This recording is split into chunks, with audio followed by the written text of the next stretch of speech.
It's August 30th, 2013 at the Ocotillo Wind Project. It's about 6 o'clock in the morning.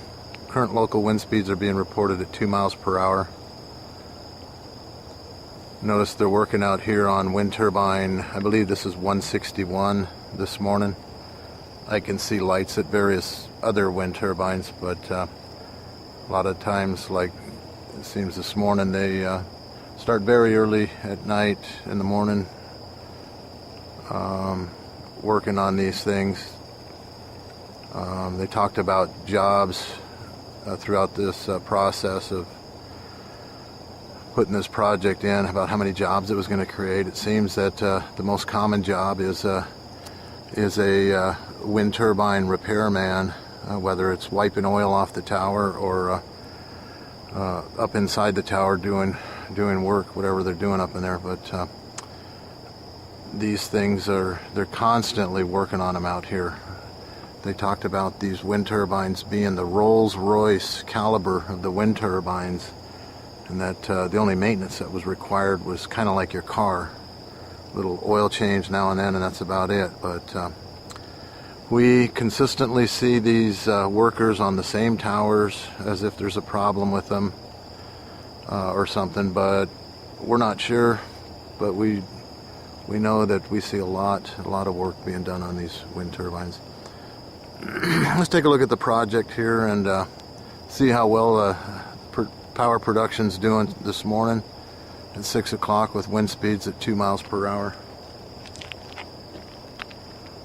Under cloudy skies, we had a storm come through yesterday for about an hour. Dropped a pretty good amount of rain.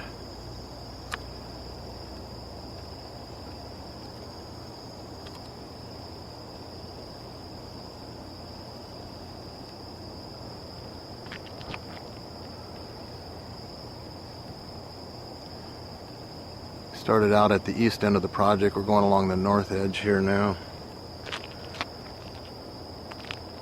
I can honestly say that I don't see one wind turbine moving once again. I'll take a look at the windsock and see how that's doing this morning. Not too much going on there.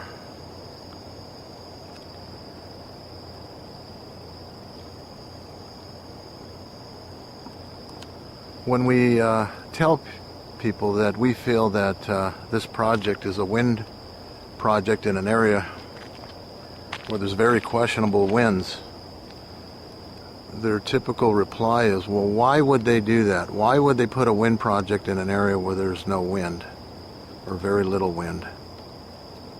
And it's a very tough question to answer, and we haven't really found the exact reason so far. What we do believe is that the money that they must have received from the government must be a pretty substantial amount of money,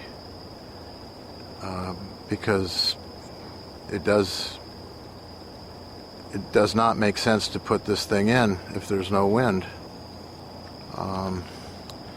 The other thing that we believe is that it could be that they will just raise the rates accordingly. This power, I believe, is going to be very, very expensive, and it could be that they're just going to adjust the amount that they sell this power for based on how much it produces. Being it was a mandate from the president to put these projects in,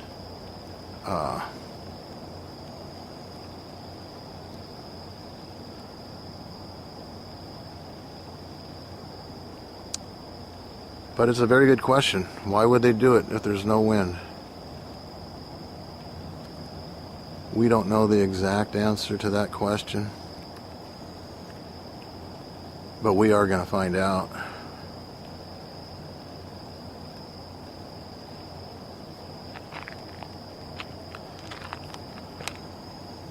As you can see, not much power production going on this morning, once again. I believe we're out of our windy season. The little bit of wind that we do get out here, March through July, 5 months out of the year we get a little bit of wind. But as you can see today, this morning, we're not powering 125,000 homes, that's for sure. At the Ocotillo Wind Project, it's a little after 6 in the morning with wind speeds at 2 miles per hour. I don't see one wind turbine moving on the entire project. 112 wind turbines sitting here waiting for the wind to start blowing. Stay tuned.